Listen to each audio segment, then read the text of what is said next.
Hello, gay man. I'm John. Welcome to Coming Inside Out. And who is this beautiful man next to me? Ryan, thank you so much. John, it's always good to see you, buddy. Great to see you. Great to see you. So, what's up? What do we got going here? Well, I want to talk about first thing is Palm Springs Pride. That's right. Thursday, October 31st to Sunday, November 3rd, Yes. 2024. It is here. Gay Fathers of Los Angeles and Gay Fathers of Palm Springs is teaming with Gay Fathers Worldwide. Mm-hmm. So anybody who's a gay dad that is going to go to Palm Springs Pride, we are marching in the parade, which is on Sunday, November 3rd at 10 a.m. We have a banner. We're doing T-shirts. If you are interested in joining us, you can write to us at cominginsideout@gmail.com, and we will get you all of the information. I will post the information on our YouTube page. Yeah. But they have a bunch of stuff going on starting on Thursday night. Yep. Yeah.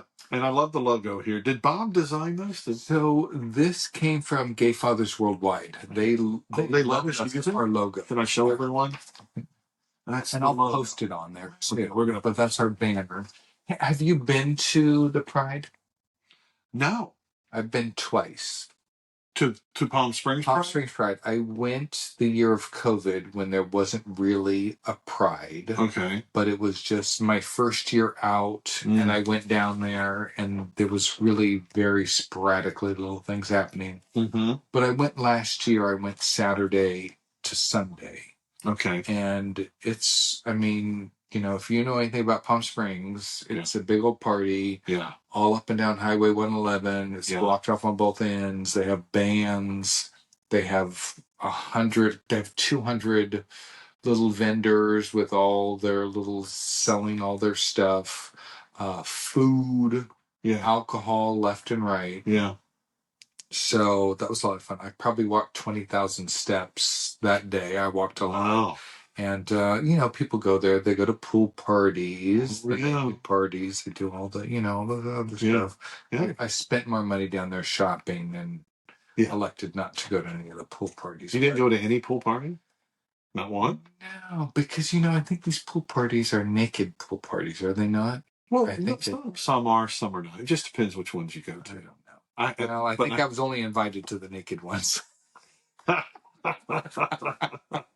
don't think anybody invited me to one where you wore your clothes. Yeah. But this is gonna be a fun event. So if you can't go for the whole weekend, you don't need to get there Thursday. David, my buddy David, and I got a hotel room. I know that Gay Fathers reserve some rooms. Yeah. David and I got a hotel room. We're going to go down there Saturday night. We're going to come back Sunday after the parade. But book a room. You know, do what you need to do. But do it now if you're going to do it, because the prices are going up, and I need to lock that down. So we have a letter from. I apologize. It was a busy week for me. I only printed one of these off. Yeah. So we did receive a letter from a gentleman. He goes, I was 58 years old when I came out and actually said I was gay, although a lot of close friends knew before that. That was 6 years ago, and since then I have been to gay pride events. I am now totally open about my sexuality. I have just one regret, and that is that I never did a lot sooner, because I feel like I have wasted my life. Let me stop right there. Yeah. Just for a second. I get asked that question a lot also. And my response to that is, I wouldn't have my kids today if I had to do over or do it sooner. Yeah. I think it happens for you when it is supposed to happen for you. And for me, I don't have regrets of not coming out sooner because I got to a certain place with my children where I think I needed to be with them in order for it to happen. Sure. And well, I mean, that's the whole thing too, is, you know, whoever you are, wherever you're at in this, you know, a lot of us wanted the white picket fence, the wife, the children. And we suppressed it so much. Some suppressed it so much, like myself, that I had, no idea that this existed. Yes. Well, that I was gay. Oh, that you were gay. You know. Yeah. Well, I knew I was gay. You were coming out much later than I realized. Yeah. So it's really, you make a good point that a lot of things you wouldn't have your children if you had come out earlier. And did you waste your? I don't think you waste your life. If you're coming out 50, if you're coming out at 60 or 70, it's. Well, maybe some people feel like they've wasted their life if they were in a stagnant relationship. Mm-hmm. I didn't feel like I was in a stagnant relationship with my wife. Yeah. So, I wasn't living a lie and had zero growth in my life. I had a pretty thriving life in my family. But go ahead. I'm sorry. Continue. Thank you. Sorry. Prejudice is an awful thing, but it is time for the world to just accept people for who they are. This writing is so fucking small, I can barely read. Okay. Who they are, provided, of course, that does not harm other people. I am happy. I'm happy I am out there being my authentic self. But the fact that I lost 58 years of my life trying to be somebody else feels like an awful waste. I'm sorry about that, but we just talked about that. I have two sons who I adopted, one straight, one gay, who were both very, very successful in their careers, and I am very proud of that. I was open about my sexuality during the adoption process, but that stayed confidential within that process. I don't get that. I was open about my sexuality during the adoption process, but that stayed confidential within that process. Well, I think that when asked filling out the applications about his sexual orientation, he probably listed that he was gay, but it was kept within the application process. Okay. That it wasn't, he wasn't outed. Yeah. And it goes on to say, sadly, despite it being a lot more open and out there. Yeah, you're wearing new glasses, John. Is your prescription good enough for your? I don't think they are. I feel like I'm reading in third grade. I'm just still learning in third grade. Oh, for reading. But now I can read very fast. Yeah, but it is small print. I apologize. I usually blow it up bigger. So sadly, despite it being a lot more open out there, I can't follow the damn thing that it ever was before. I am now watching a young friend who's just coming up to his 30th birthday, and they're struggling to be open about his sexuality. I feel for him the same pain I felt for myself, and I am saddened that in this modern day and age, there are still young people desperately fighting the battle I hope they would never have to fight. As I am an adoptive rather than a natural father, I rather wish there was an organization like the one of which you are a member that I was allowed to join. Oh, that's very nice. Well, as an adoptive father, you can be a gay father. You're a gay father. Worldwide. Adopted, yes. Whatever. Adopted, natural. You are a father. You are, I think, I hope he doesn't feel less than because outed from our group. Maybe, you know what? Maybe he wasn't married to a woman. Because gay fathers worldwide, I think you were married to a woman. Oh, have kids. But I know somebody who was married to a woman and they adopted 3 kids, and he's a member. But I think one of the prerequisites is that you were married to a woman. You had to be married to a woman. That's Gay Fathers Worldwide. That's not other groups, but for Gay Fathers Worldwide, that is one of their prerequisites. That's a requirement. Yes. When we were at the Abbey for one of our get-togethers for Gay Fathers of LA, there was another group there that were new parents. There were men that were not married to women, that were young men that have little girls and little boys that they have adopted. It was very cute, and it was very nice to see. And strollers. Here we are, teens and 20s and 30s, and they're at the Abbey with strollers. And it goes fast. It goes fast. Yes. I mean, listen, all you out there listening, you have children, and it just goes fast. You got to love them and hug them and you know. How are things with you and your boys? Good. So my younger son Matthew, I've received several letters from him in the Marine Corps because he's in boot camp. He's in boot camp now. He is loving it. I didn't share with you, but I was driving home from the last time we did our podcast, and I had a name pop up on my car from a caller. And normally I wouldn't answer those calls, but I had a new listing because we're both real estate agents. That's right. A new listing. I thought, oh, maybe this is an agent calling me. So I decided at 8:00 at night I was going to answer my phone. And I answered my phone, and it was my son, Matthew. Oh, that's great. He won a challenge in boot camp, and he was gifted a 3-minute phone call. And he called me. Oh, that's so sweet. This kid brings me to tears. He has written in his letters to me, Dad, you're my hero. Dad, I look up to you, Dad. But all these, I feel like a failure of a father a lot of times. My marriage didn't work out. You know me, I get on the beating down Brian soapbox.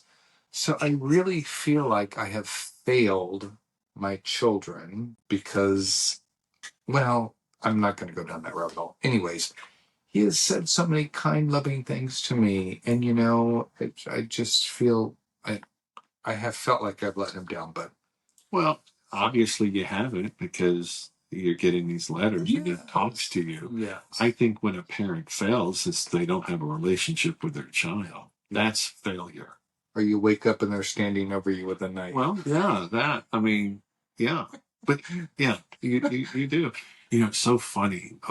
When I was in the Navy, now the call was blocked when he called you. Did he call? No, it actually I'm not going to say the name of it, but it showed the name of a person. Got it. And I guess his captain or whoever he won the challenge from allowed him to use his phone, which you never do. We in boot camp, we did not get to make outside calls. No, he doesn't have the Marines don't either. But so he won an event. He won a challenge. He won a challenge, and he was able to do that. That's incredible.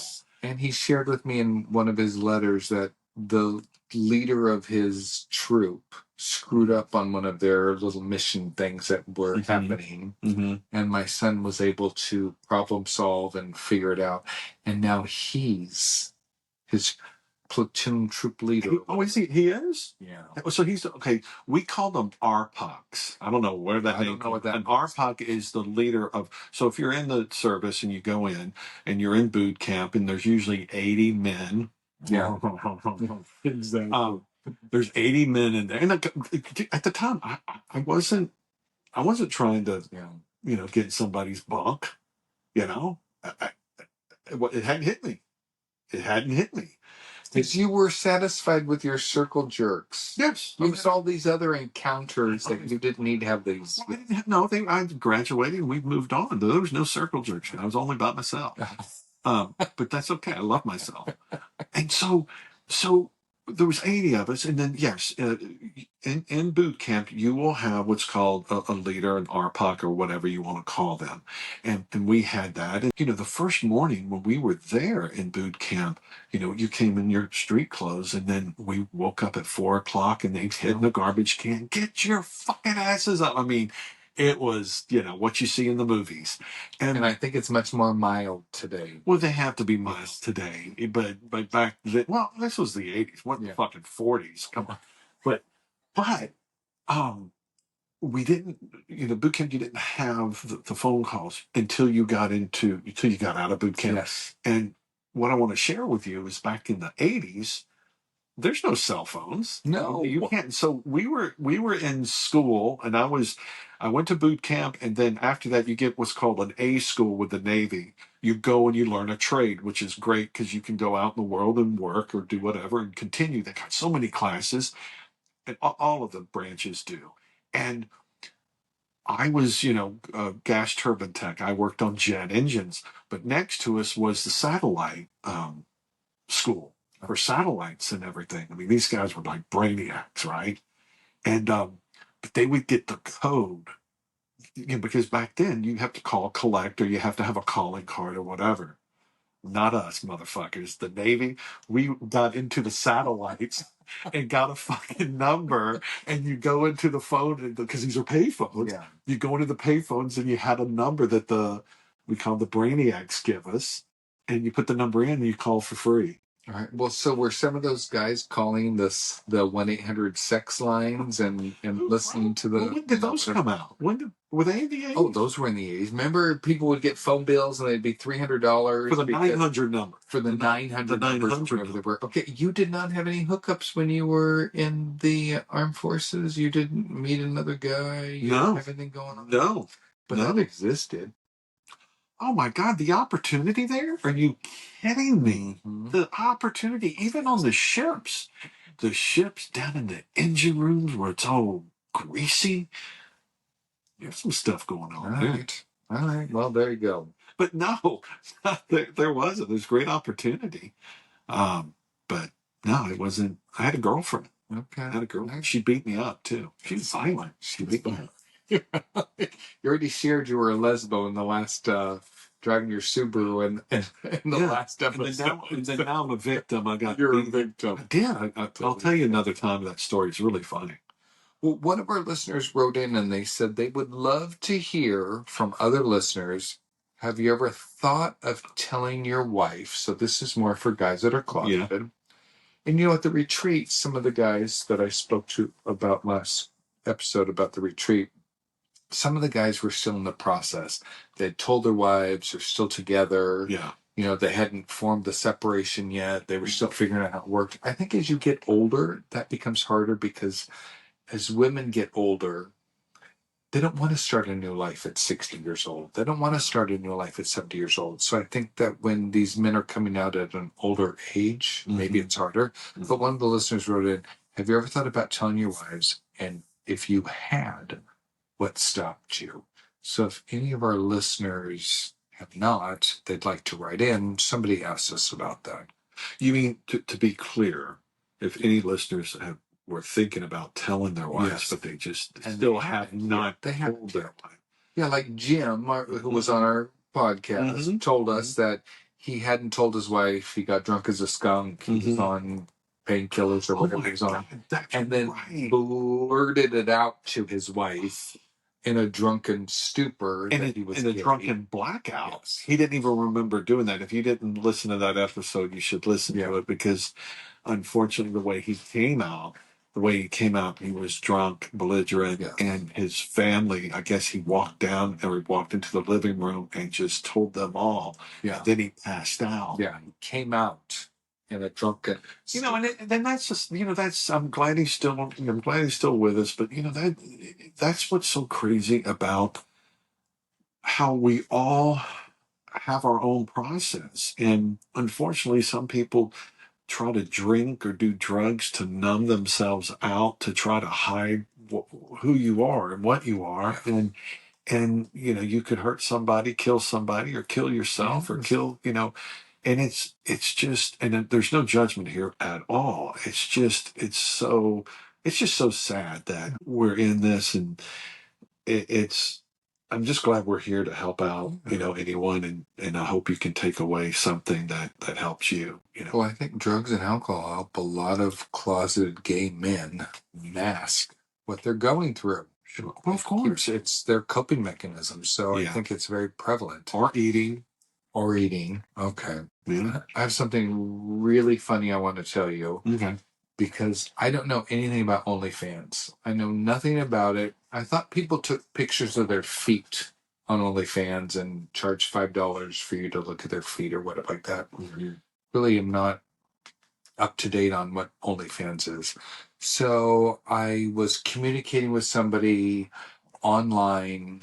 They had a link that they had an OnlyFans page. Yeah. I clicked on it, but you need to be a member of OnlyFans. Which you have to pay money for. Evidently. So I don't pay money for it. So I wasn't able to gain access and see what was going on. I was like, oh, what is this guy model? Is he like have chest? He's showing his dick. He's showing his dick. I didn't think it was dick related, but I was like, oh, what's he doing online? So I asked a bunch of people. I asked several people in our gay fathers group. I'm like, hey, do you have an OnlyFans account? No, I don't have an OnlyFans. Hey, do you have an OnlyFans account? No. And I'm thinking it's like, I don't have X. Oh, what is that? You thought it was... So you thought it was, you like thought a only Twitter account or whatever it was. So I'm asking all these people, I'm like, hey, and nobody said to me, Brian, it's really offensive that you would ask that, or why would you think I have an account? So I'm asking. I go to my niece's baby shower. I'm talking to my other niece, who's 19 years old. Uh-huh. And we're just chatting, and I'm thinking, okay, she's all over social media, blah, blah, blah, whatever. And I said to her, hey, by the way, because I'm going to look and see what this guy has going on his OnlyFans account. I'm like, hey, by the way, do you have an OnlyFans account? Because I wanted to use her access to get on there. And she's like, no, I don't have an OnlyFans account. I'm like, okay, no problem, whatever. So I'm driving home with my kids in the car, and I've exhausted asking everybody I can possibly think of about OnlyFans. And my two kids are in the car. I'm like, hey, Cole, by the way, do you have an OnlyFans account?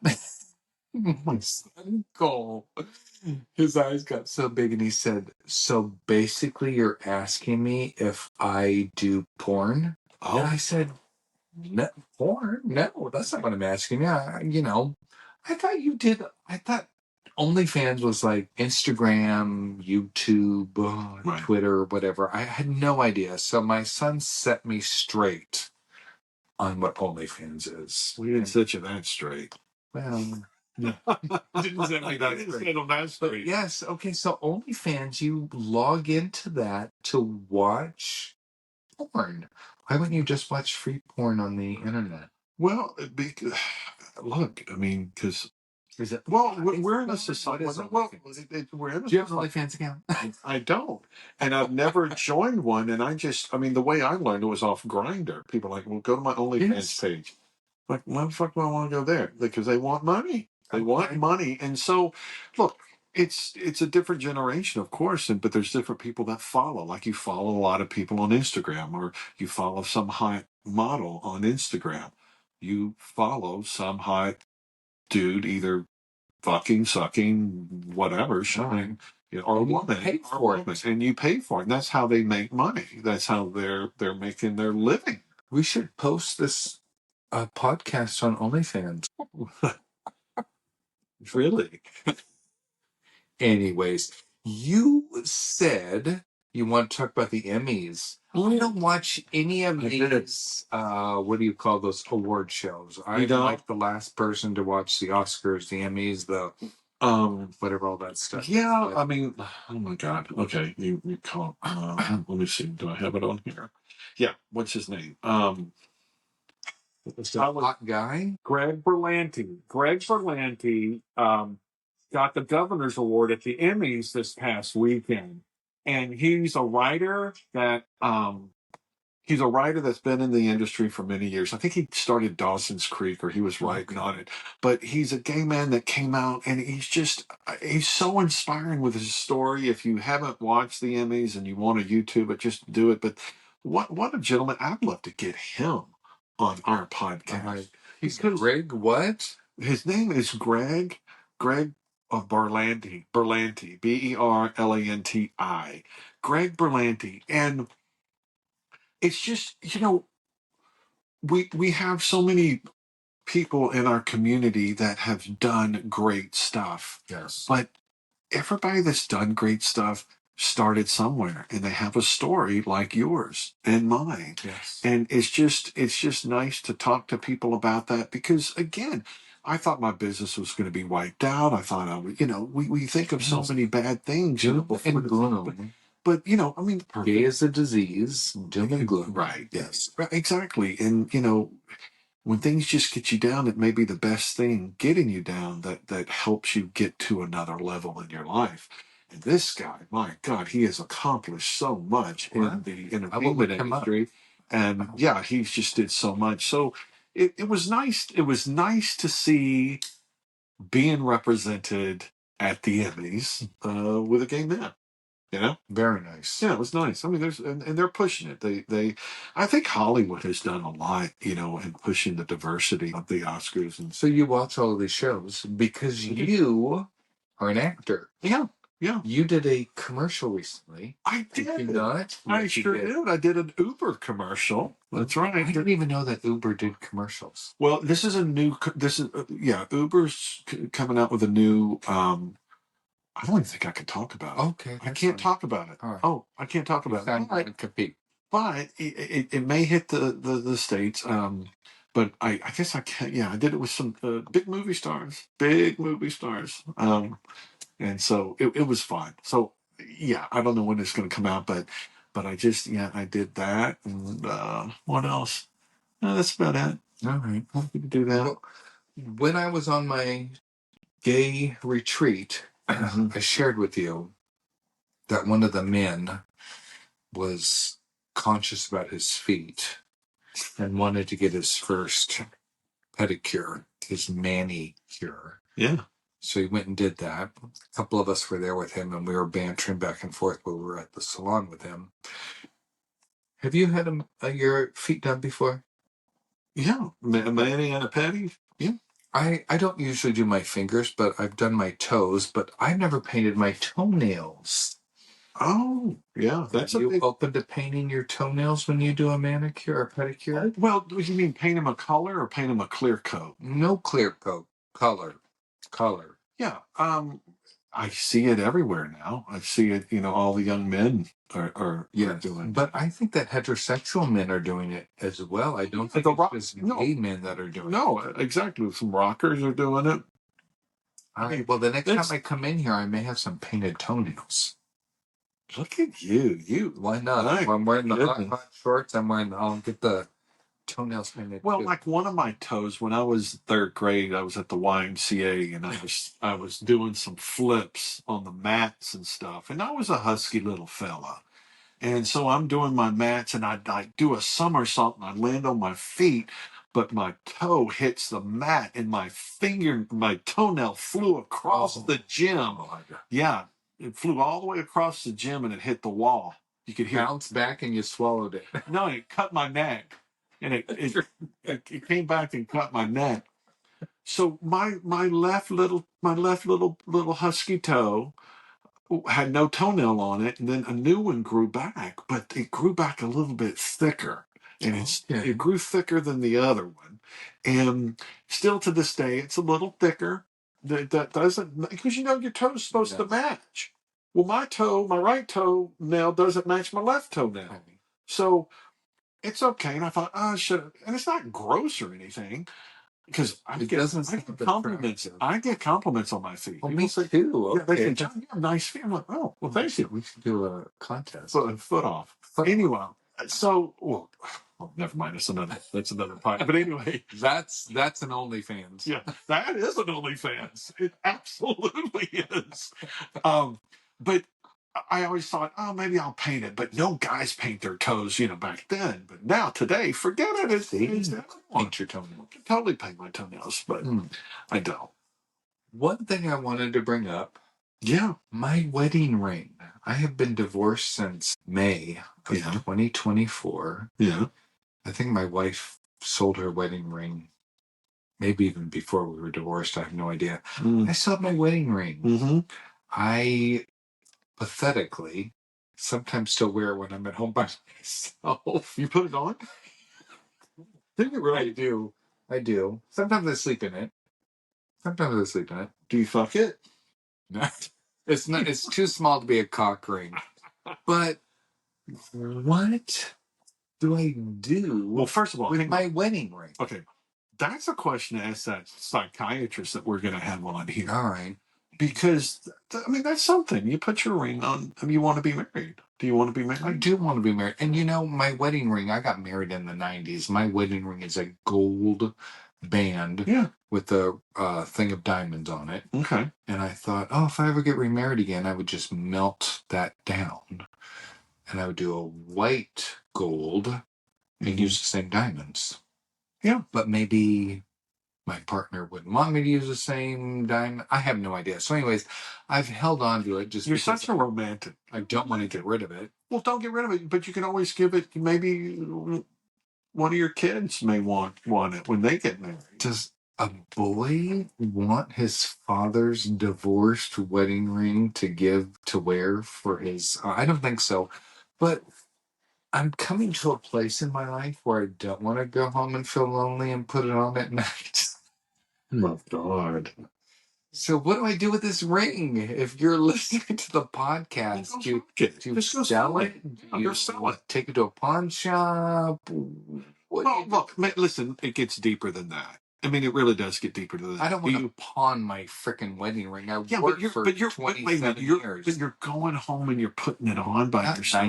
Not nightly. But I you wear it. You've done to wear it. Oh, yes, well, I do. You know, so do you really want to pawn it then? Do you want to get rid of it? You know what? I think to be healthy, I should get rid of it. Listen, yes, it's a symbol of love. It's a symbol of that's why it's a circle, and it's a circle of life and then love. And you know what? That was, there's one way to look at it. That was a part of your life that was real. Yes. That was a part of your life that you brought two beautiful children into this world. Yes. With this partner that you had. And that was a symbol of it. And so if you want to keep that ring because it's a symbol of your life, it's like a picture or something, then you keep it. You keep it, and there's a part of respect there for that and great memories. Or if you just want to get rid of it, you get rid of it. But there's so many ways to look at it that you could melt it down and make a different type of ring. Yeah. Maybe. Well, so I wore that ring for 27 years. When I was taking that ring off, that's what inspired me to buy this watch.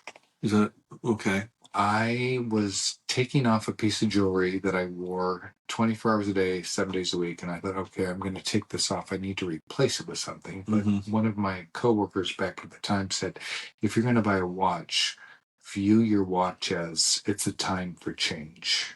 And I'm like, oh, okay, well, view my watch as a time for change. But at the exact same time, I felt like I was replacing putting the ring on every day by putting this watch on every day. So I probably overwear this watch, but I wear this watch every day kind of as a replacement for my wedding. What kind of watch is it? It's a nice watch. Is it? Is it an expensive watch? Listen, I had a Rolex. I still have my Rolex. I bought it when I sold my first house because we're both realtors, and if anyone's looking to buy in Los Angeles, send them our way. Because listen, this show is brought to you by us realtors. Yes. So if you have anybody moving in, bring it. But I'm a realtor. Brian's a realtor. So I bought my first Rolex. Love it. It's beautiful. I still have it, but it is getting so crazy around here in Los Angeles. And now but then I switched to a smartwatch because I wanted to, do all that. But my watch, and I wanted to give, and this is cute because when Jackson was a baby and I was changing his diaper, he would always pull on it because it was, it's flashy and gold and beautiful, and he loved that. He would pull on it. So I thought, okay, I'm going to give this to you when I think you're ready for it. Which he'll be in his 20s if I ever do. But I can't wear it. I don't wear it. I don't wear it because people are snatching them off of people here in LA.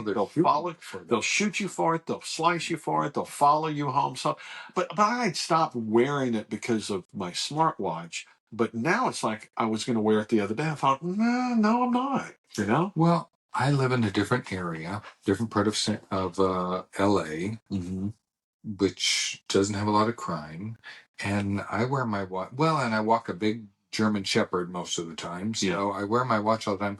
But yes, I wore my watch when I was going to a play with someone from our group, and he wanted to take the red line. And in my mind, I thought, oh my God, I have to remember to leave this watch at home because I cannot get on public transportation in Los Angeles wearing this watch. Right. And I forgot to take it off. Yeah. And so I took it off and I stuffed it in my pocket, and I just tried to pretend that I didn't have it because I was very worried that someone was going to run up on me and steal it. But this is what ties into my wedding ring. Yeah. So I'm just thinking. So you're replacing the wedding ring with your watch? Yeah. Is that my handicap, I guess. It's like I can't wear my wedding ring anymore, so I'll wear this instead. Well, yeah, be careful around here. I mean, And I mean, that's what's so sad. I mean, guys, we're we have listeners from all over the world. And this is a multi-million-dollar community where they're right outside this door are 5, 10, $15 million houses. 20, 30. 20, yes. And yeah, this is like the 7th wealthiest neighborhood in all of the United States. I say neighborhood, not city, but the 7th wealthiest neighborhood. And yeah, I mean, even in Beverly Hills, which is right over here, 15 minutes away, or mid city, which is Fairfax and Third. I mean, people are just coming in, people are just sitting at a cafe, having a cup of coffee, and here comes the hoodies. It's the hoodies that come in with 3 or 4 of them, and they're just roll you and take what you have, and it's just getting so bad. It's getting so bad. It really is. And so, listeners, my point is, I mean, I even went back home to Beaumont, Texas, population 118,000, and people walk right up to you in the parking lot. You just don't know. You don't know today. It's just, it's really sad. That's true.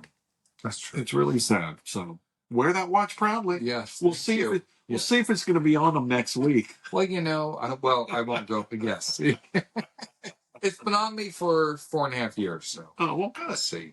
All right. Well, I think we're at our mark, John. Wow, already? Yes. Wow, we just yammering and yes, yammering. we are. I'm going to recap Palm Springs Pride. Palm Springs Pride, October 31st through November 3rd. Yes. Mm-hmm. Marching as gay fathers worldwide. Yeah. If you've thought of coming out or thought of telling your wife and you haven't, what made you stop? Someone asked. Yeah. And if you know what I should do with my wedding ring, write in. Coming inside out at gmail.com. Thank you so much, guys. Bye.